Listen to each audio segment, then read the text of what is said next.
Le NoFap, c'est un mode de vie. Il faut que tu comprennes ça. Le NoFap, la rétention séminale, c'est un mode de vie. Si tu arrives à implémenter ça comme quelque chose qui fait partie de toi, que la rétention séminale, que l'arrêt de l'éjaculation fait partie pleinement de toi, je te promets que tu vas voir les choses complètement différemment.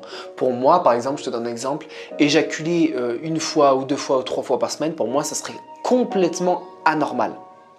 Je te donne un autre exemple. Imagine quelqu'un qui n'a jamais éjaculé de sa vie et qui du jour au lendemain, la même chose, on lui demande d'éjaculer une fois ou deux fois ou trois fois par jour. Pour lui, ça sera complètement anormal. Ça sera même pas humain et ça serait même mauvais pour lui, tu vois. Une personne, prenons l'exemple opposé, une personne qui depuis 8 ans, on va dire, qui a appris à se masturber tous les jours, et c'est mon cas. Moi à l'époque, j'ai commencé à 8 ans à me masturber et évidemment, j'avais pas de sperme à l'époque, mais j'ai commencé à avoir des orgasmes à partir de 8 ans. Et si à partir de 8 ans, tu as des orgasmes tous les jours, jusqu'à tes 20, 30, 40 ans, éjaculer et avoir des orgasmes sera vu comme complètement normal. Donc encore une fois, il suffit de changer de perspective, il suffit de changer ta perception par rapport aux choses. C'est-à-dire que si tous les jours tu manges un burger et que du jour au lendemain tu arrêtes de manger des burgers, ça va te paraître anormal. Si tu n'es végétarien et qu'on te demande de manger de la viande tous les jours, ça va te paraître anormal. Cet univers, cette vie est faite de perceptions. Les perceptions que tu as seront mes perceptions qui seront différentes.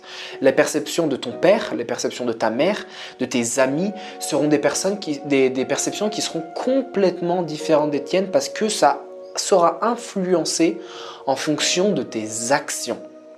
Et tu sais très bien qu'en coaching, ce qu'on fait toujours, c'est penser, action, pensée, émotion, action, résultat. Si tu commences à changer tes pensées en amont, tu verras qu'en aval, ça sera complètement différent. Donc, si tu arrives petit à petit à implémenter de nouvelles choses, tu te rendras compte que ça passe de quelque chose d'anormal à quelque chose de moins anormal à quelque chose de normal.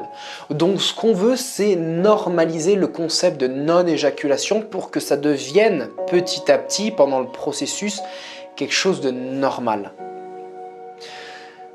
C'est pour ça que je te dis toujours que fais de la rétention séminale, fais du NoFap un style de vie pour pas que ça devienne quelque chose de waouh, exceptionnel. À l'époque, encore une fois, je te le dis, à l'époque, l'éjaculation n'était pas quelque chose de normal. C'est pas quelque chose que tu faisais, tiens, je vais éjaculer aujourd'hui comme on peut faire nous. Tu termines ton travail, tu termines ton école, tu termines, je ne sais pas où est-ce que tu en es, si tu fais ton bac, si tu es au lycée, si tu es au collège, peu importe, au moment où tu me regardes maintenant, peu importe l'âge que tu as, ou tu peux être dans ton travail avec ta femme, avec tes enfants, peu importe, on s'en fout de ton âge et de ce que tu fais dans la vie, on s'en fout littéralement. La question, c'est à quoi tu t'es habitué à faire. C'est-à-dire quelles sont tes habitudes au quotidien qui font que l'éjaculation, la masturbation, la pornographie, l'éjaculation précoce sont devenues des choses normales.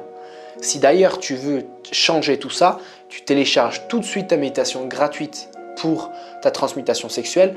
Tu réserves aussi un appel avec moi gratuit pour que je t'aide dans ta transformation avec ta sexualité. Pour moi, c'est le plus important, c'est que tu y arrives.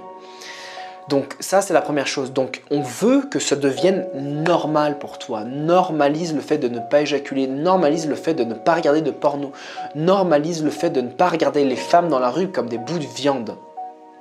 Pour moi, un homme, un vrai, c'est un homme qui est puissant, physiquement et mentalement, qui ne se laisse pas contrôler par ses désirs et ses impulsions sexuelles et qui arrive à utiliser toute cette énergie-là pour le bien de l'humanité. Tu vois, pour moi, je vais te donner un exemple, Andrew Tate ou toutes ces personnes-là, ce ne sont pas des exemples de masculin sain. Pour moi, un exemple de masculin sain, c'est une personne qui arrive justement à utiliser toutes ces choses, à canaliser leur énergie sexuelle pour des projets. Ce n'est pas forcément que pour l'argent. L'argent, c'est une chose, c'est un aspect de l'humain. Il y a plein d'autres aspects qui demandent à être développés. Travailler ton corps, travailler physiquement, travailler mentalement, devenir plus spirituel, vouloir aider cette humanité à grandir. Pour moi, ça, c'est des principes et des valeurs qui respectent l'humanité dans sa globalité. Donc, si tu arrives à justement à normaliser ça, tu vas devenir un homme, un vrai, selon moi, selon mes critères, selon mes perceptions. Pour toi, être un homme, ça sera peut-être avoir des gros muscles, et c'est simplement ça. Ou peut-être être un homme, ça sera avoir beaucoup d'argent. Pour toi, ça sera ça être un homme.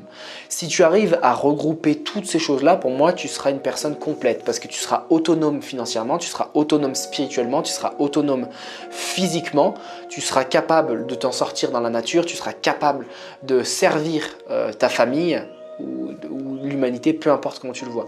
Mais essaye de normaliser le nofap, essaye de normaliser l'éjaculation et je te promets qu'en faisant ça, tout va devenir beaucoup plus simple pour toi. C'est la même chose avec les habitudes de vie. Si tu arrives à normaliser à te réveiller tôt le matin, moi par exemple, je ne me réveille pas tous les jours à 5 heures, tu vois. Moi, parfois, je dors jusqu'à 7 heures, jusqu'à 8 heures, ça m'arrive, tu vois. Avant, j'étais beaucoup plus strict avec le fait de me réveiller tôt. Mais j'essaye d'adapter en fonction de où est-ce que j'en suis dans ma vie, d'adapter mes besoins. Tu vois, avant je courais pas, maintenant je cours. Avant je faisais pas de muscu, maintenant je fais de la muscu. Avant je faisais beaucoup plus de yoga, maintenant j'en fais un petit peu moins. Mais je fais toujours ma méditation. Tu vois, tu essaies toujours de t'adapter et de normaliser les choses que tu souhaites travailler sur ce moment-là dans ta vie. Tu vois, mais garde toujours en tête de sortir de ta zone de confort. Garde toujours en tête de faire quelque chose qui te challenge.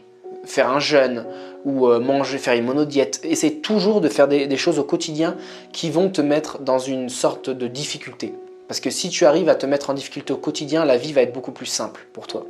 Alors que si tu recherches toujours le plaisir, le bonheur constamment au quotidien, alors le bonheur évidemment on le cherche, mais si tu recherches le plaisir gratuit sans effort, eh ben, tu verras que ta vie va être difficile, elle va être lente, elle va être chiante, elle va être ennuyeuse à souhait. Donc, essaye de normaliser. Aujourd'hui, c'était vraiment mon message, c'est essaye de normaliser un maximum justement cette rétention séminale, que ça fasse partie de ta vie. Et ça prend du temps pour ton subconscient de l'intégrer, ça c'est clair. Mais tu peux y arriver, j'ai foi en toi et garde bien cette motivation. Donc encore une fois, si tu veux travailler avec moi, si tu veux avancer, aller plus loin justement dans ce processus, si tu veux aussi recevoir des emails de motivation et d'inspiration sur ce sujet spécifiquement, mais aussi dans la transformation de la masculinité dans son ensemble, donc alimentation, sexualité, workout et toutes ces choses-là, tu télécharges ta méditation juste ici et tu peux aussi réserver un appel pour que je t'accompagne directement et individuellement, toi et moi. À bientôt.